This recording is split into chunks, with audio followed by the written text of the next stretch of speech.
صلى الله على محمد صلى الله عليه وسلم. Chapter on the raising of both hands by the Imam during istisqa while invoking Allah for rain.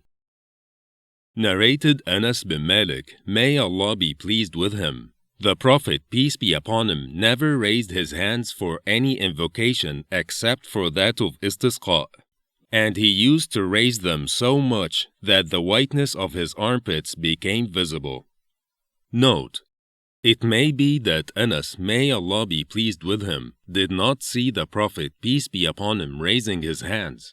But it is narrated that the Prophet, peace be upon him, used to raise his hands for invocations other than istisqa. See Hadith number 1751, 1752, Volume 2.